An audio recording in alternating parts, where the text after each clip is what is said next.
Assalamualaikum warahmatullahi wabarakatuh. Alhamdulillah, alhamdulillahirabbil alamin, wassalatu wassalamu ala asyrofil anbiya'i wal mursalin sayyidina wa maulana Muhammadin amma ba'du. Rabbi shrah li sadri wa yassir li amri wahlul 'uqdatam min lisani yafqahu qawli.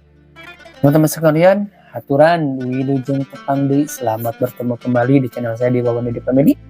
Gimana kabarnya teman-teman? Mudah-mudahan teman-teman sekalian ada dalam keadaan sehat walafiat. Bagi teman-teman yang lagi sakit, mudah-mudahan Allah Subhanahu wa taala segera menyembuhkan teman-teman sehingga teman-teman bisa beraktivitas kembali. Amin ya Allah ya rabbal alamin. Teman-teman sekalian, di video kali ini seperti biasa saya menyambung video-video sebelumnya ya teman-teman, tentang cerita Muhammad Rasulullah Shallallahu alaihi wasallam di masa mudanya.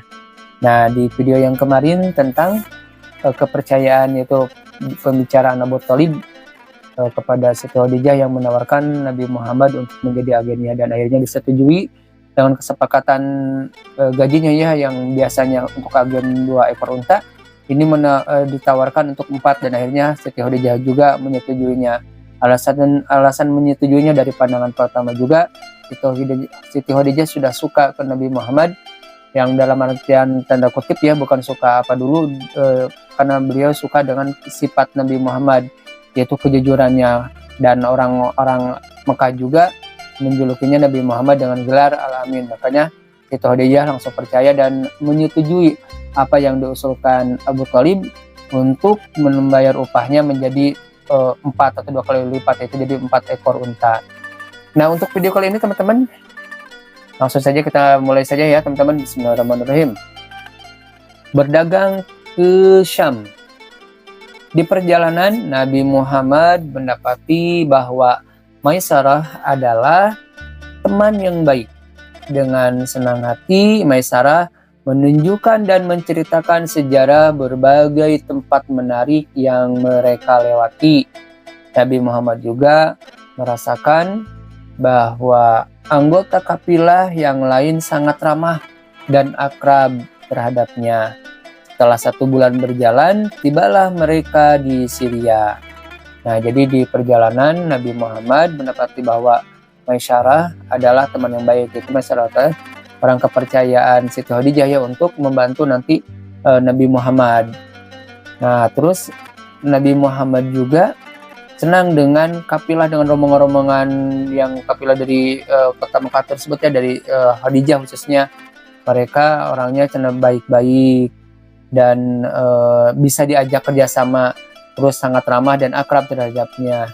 Nah, setelah 1 bulan berjalan, jadi pas perjalanan 1 bulan itu ya kan pakai unta ya gitu.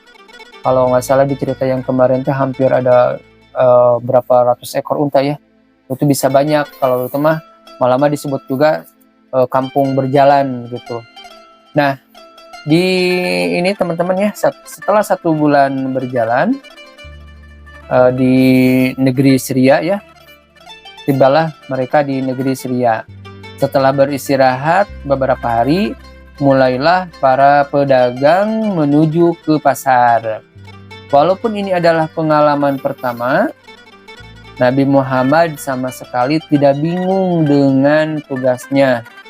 Maisarah tercengang melihat kelihayan Nabi Muhammad mengambil keputusan. Pikirannya yang tajam serta kejujurannya. Semua barang yang mereka bawa laku terjual dengan jumlah keuntungan yang belum pernah didapatkan Khadijah sebelum itu. Setelah itu, Nabi Muhammad membeli barang-barang berkualitas yang pasti akan terjual dengan harga tinggi di Mekah. Nah, jadi teman-teman, setelah beberapa hari istirahat ya, mulailah para pedagang menuju ke pasar, yaitu yang dipimpin oleh Nabi Muhammad ya.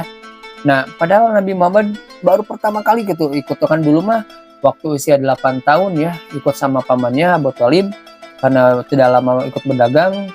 Yang dulu ya, yang dicerita kemarin, yang disarankan oleh pendeta Buhaira, bahwa lagi soalnya kalau misalkan ketahuan dengan penduduk Basrah, orang-orang Basrah ya, orang-orang Habasah gitu, Nabi Muhammad pasti akan dibunuh gitu.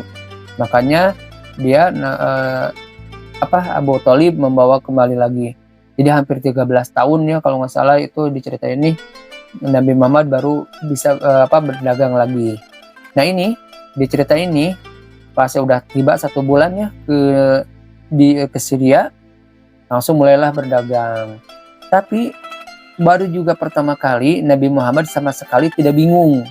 Jadi walaupun pertama jadi kayak udah biasa gitu untuk berjualan teh ya. Nah Maisarah sampaikan ka tercengang, menerima kagum heran gitu. Nah bentuk orang karek sapoe, tapi nah bisaan gitu dagangna sampaikan ka barang anu dibawa ku Khadijah itu sampai laku keras gitu.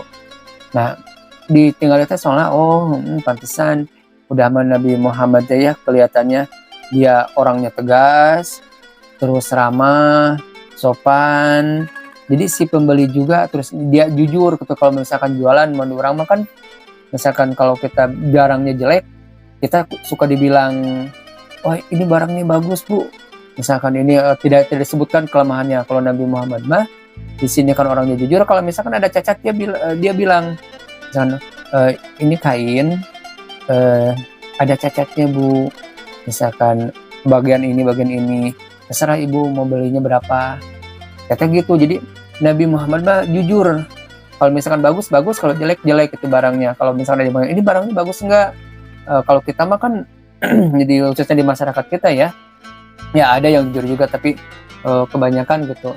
Yang jelek juga dibilang bagus gitu. Nah, dan Nabi Muhammad kan orangnya jujur.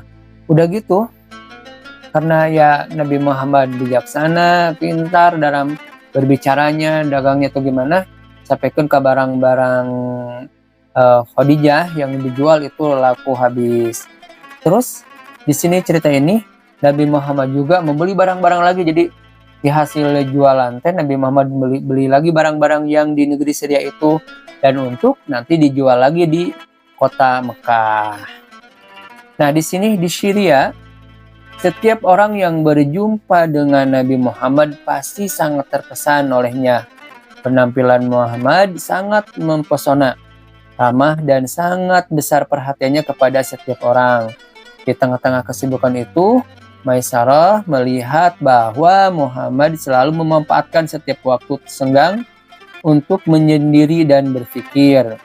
Ini benar-benar tidak lazim bagi Maisarah. Dia tidak menyadari bahwa tuan mudanya ini memang sangat terbiasa meluangkan waktu untuk memikirkan nasib umat manusia. Nabi Muhammad juga amat heran melihat perpecahan berbagai kelompok Nasrani di Syria.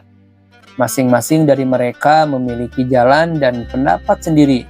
Padahal seharusnya mereka bergabung dalam satu kelompok. Manakah yang paling benar dari semuanya?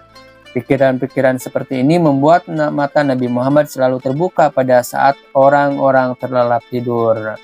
Nah, jadi teman-teman sekalian ya. Jadi pas di Syria itu orang penduduk Syria yang berjumpa dengan Nabi Muhammad, mereka sangat kagum kepada Nabi Muhammad. Mereka juga baru pertama bertemu dengan Nabi Muhammad. Dia sangat terkesan oleh penampilannya yang mempesona. Kalau diceritakan Nabi Muhammad dia gagah ya badannya gitu. Terus dianya ramah, murah senyum, dan sangat besar perhatiannya kepada setiap orang. Jadi kalau Nabi Muhammad kalau misalnya diajak ngobrol kita mah gak judes gitu ya. Dia mah baik sampai memperhatikan orang itu, makanya lawan bicaranya juga jadi senang.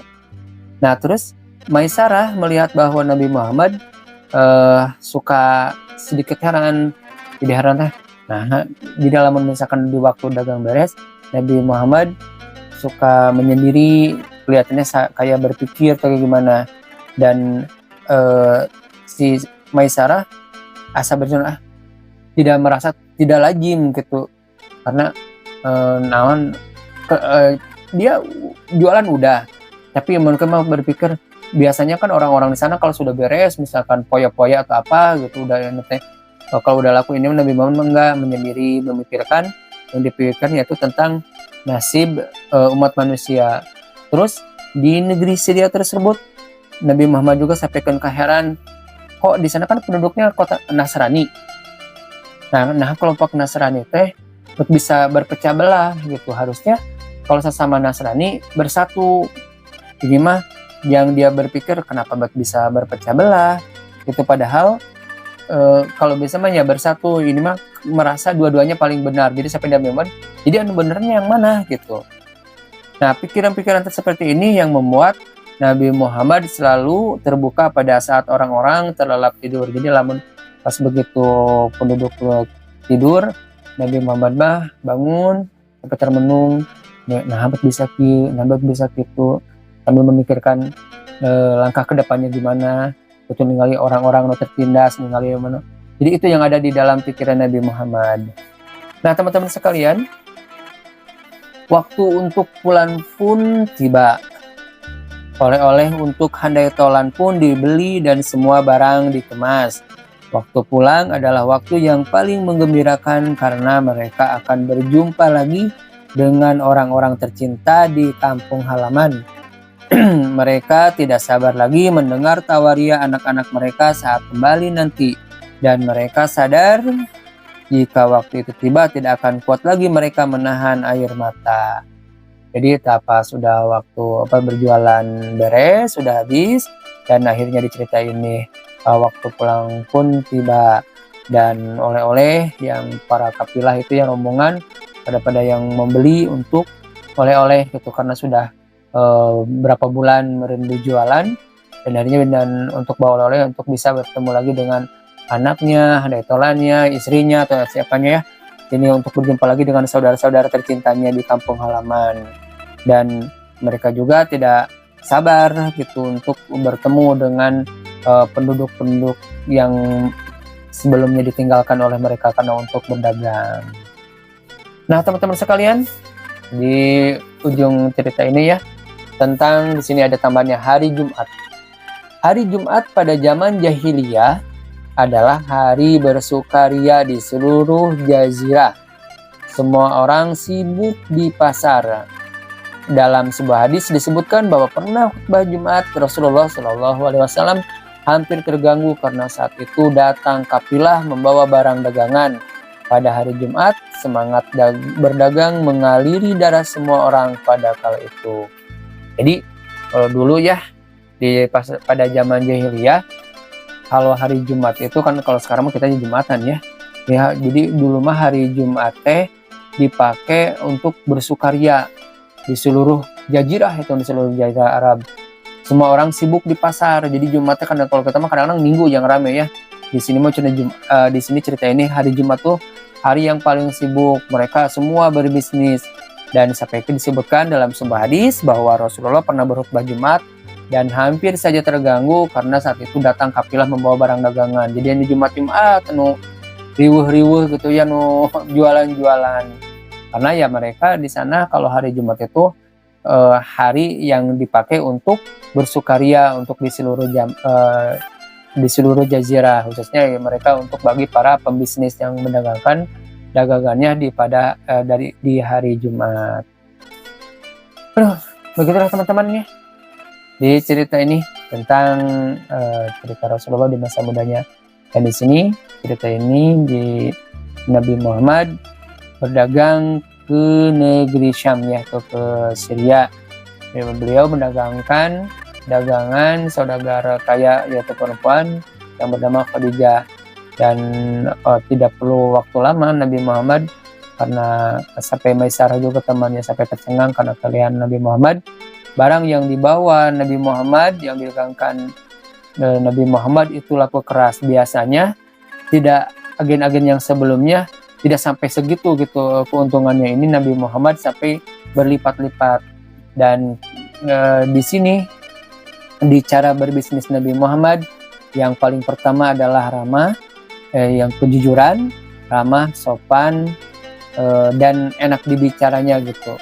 Makanya orang-orang yang membeli jadi konsumennya ke Nabi Muhammad banyak yang kagum ke Nabi Muhammad karena sifat-sifatnya itu. Ya begitu teman-teman ya. Terima kasih sudah menonton video ini ya, video tentang cerita Nabi Muhammad. Mudah-mudahan apa yang saya bacakan, apa yang saya ceritakan di buku ini, mudah-mudahan bisa bermanfaat dan menambah wawasan tentang cerita Nabi Muhammad Sallallahu Alaihi Wasallam. Sekali lagi terima kasih, mohon maaf apabila ada kesalahan. Bila taufiq wal hidayah. Wassalamualaikum warahmatullahi wabarakatuh.